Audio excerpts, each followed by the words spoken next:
And here we go, ready for Zuffa boxing for Opetaia versus Brandon Glanton. I said it on the last one, these Zuffa cards, they do keep getting better. I think this is the best of the bunch. Opetaia, 30 years old, 6'3", with a 76-inch reach, fighting out of that southpaw stance. Taking on Brandon Glanton, 34, 5'11", little bit shorter, but with a longer reach at 78. And he is an orthodox fighter, so this is a real good fight. Opetaia 29-0, Brandon Glanton 21-3. Obviously the UK fans will remember Brandon Glanton from fighting Callum Smith. Real good fight that, and I think this is definitely Opetaia's best fight, probably since Bradis, I would say. You know, he's kind of just been having keep busy fights. Opetaia pushing Brandon Glanton back, starting the fight well. Brandon Glanton will have to get off them ropes if he's going to be effective in this fight. But yeah, I think this is his best fight for a while, so that is a good point for Zuffa boxing. But still, the past few I've not been too sure on. The apex is not the best. Oh, good shot there from Opetaia to end the round. Definitely securing that round. So we're going to go to the judges' scorecards and we will see what they say. And, you know, we've got a few young guys on the card. We've got an all-Mexican matchup. Salas versus Sriracha and Palmer versus Rubio Jr. So let's see what the judges' scorecards are saying. So 2 10-7s to Opetaia and a 10-10. But what a crazy week it has been.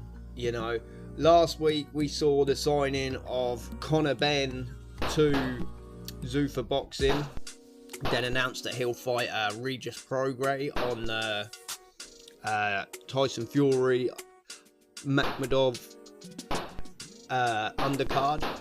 15 mil for that. I mean, that's a nice fifth way to earn 15 million, isn't it, fighting Regis Prograis? I like Regis, and I think he will provide some problems, but I think we all expected a little bit more when we saw that figure banded about. But I'll enjoy it all the same, and I think it is one that Conor Benn can get the win in, but I think it'll be a tough fight for him. But he's a bit bigger, he's younger, and that will probably be enough. I don't think he'd beat Prograis in his heyday, let's say that. But to counteract that, Tom Aspinall has signed with the Matchroom Talent Agency, the first ever signing of the Matchroom Talent Agency. And I think this is amazing, because now we're going to have to get, I think that Aspinall has one fight left.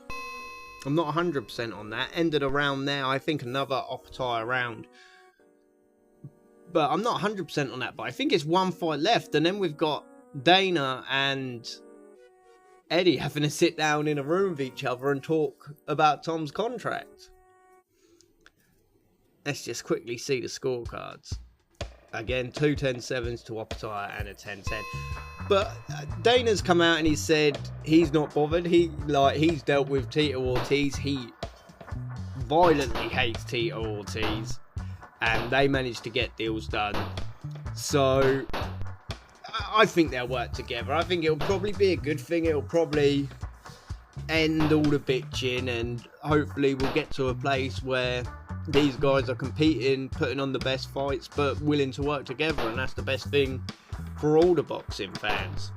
Better start to this round from Brandon Glanton. He's holding the centre a little bit more, and if anything, he's actually pushing Opetaia back a little bit. So this is a good change of pace for Brandon Glanton. And I like Brandon Glanton. He is one of them fighters for me that will always go in, always work hard, and always try and push for the win. Oh, but right there he's been caught, and he may have been winning this round, but definitely not now after getting put down. I don't think Opetaia's going to be able to land anything else on him after that. That's a real shame next. I think that could have been a Glanton round by a very small amount, but Now it's probably going to be 3 10-7s across the board. Let's check what it's saying. 2 10-7s again. So the gap widening. And Opetaia so dangerous. Brandon Glanton already a long way behind, 90-73.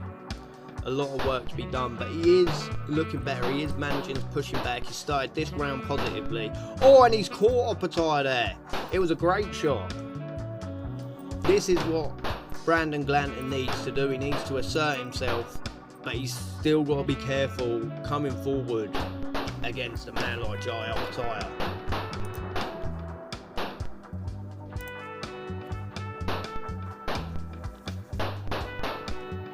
I'm liking what I'm seeing from Glanton this round, but I was last round and he got caught.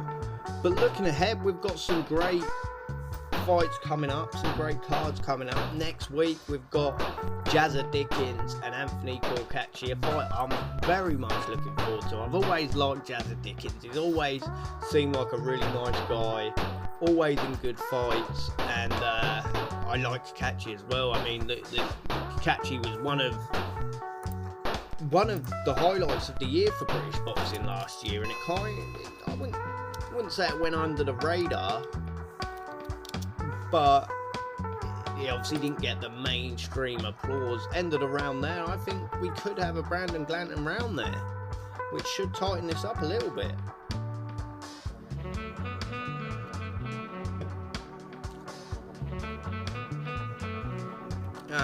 Two 10-7s and a 10-7 for Glanton, so still going with Opetaia. But yeah, you look at between 24 and 25, he beat Cordina, Warrington and Lee Wood, winning the IBF title and the IBO along the way. Brandon Glanton pushing him back again there. So, and Jazza Dickens, what a run he has been on as well. He managed to pick up the world title, he beat Zelfa Barrett, and then he beat the Russian, and he managed to win the WBA super featherweight title, putting that on the line, I believe, against Anthony Corcacci. So that's going to be a real fun fight. And it's a nice little card they've got. They've got John O'Carroll on that card as well, and he's another fighter I really like.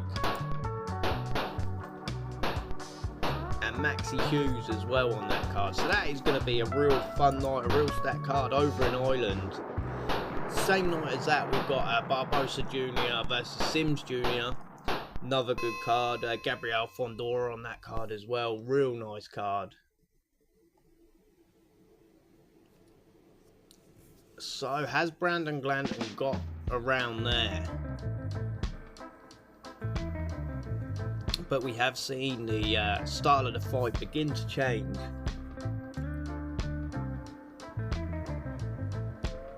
Yeah, so he lost 1 10-7, he won 1 10-9, lost 1 10-8. So again, the gap widening still.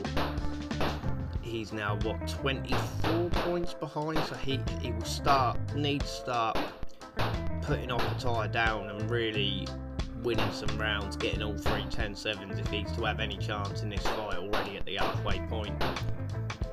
But he's going the right way about it. Like I say, we have seen a change in the momentum. He is pushing Opetaia back, which is really what you want to do. But Opetaia's power seems to be a little bit too much at the moment for Glanton, and it's making the difference, which is no surprise. That is the one real intriguing thing about this fight, is Opetaia really hurts people. Brandon Glanton, he's a bit, big shot there by Opetaia. Brandon Glanton's a bit of a chin. He's never been knocked out before. He took some good shots against Chris Billum-Smith. So it'll be interesting to see if Opetaia can get him out. I believe he can. That is exactly what Brandon Glanton needed. Not a lot of time left, but a big result. That's got to be a Glanton round. That's got. You never know. These judges are wild. 2 10-7s to judge. See what I mean? But and Opetaia's not moving. I think Opetaia's hurt. Glanton could be going in for the kill here. This is insane. This is insane. Opetaia trying to fiddle his way through. Not throwing too much back.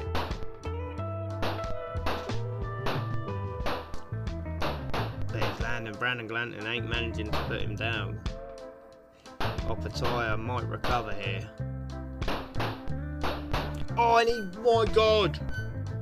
He don't just recover, he turns around and he puts down Brandon Glanton. That could be it. I don't think he's up. He's up at 8. Very close. But now Opetaia's right on him. I think Opetaia might still be hurt and Glanton's hurt because they're both a bit cautious when throwing. No one's throwing much here. Or are they just trying to line up that one finishing punch? No one wanting to take the risk. No one asserting themselves. Both men have felt each other's power and they know they're both dangerous. That's the end of the round there. Interesting round.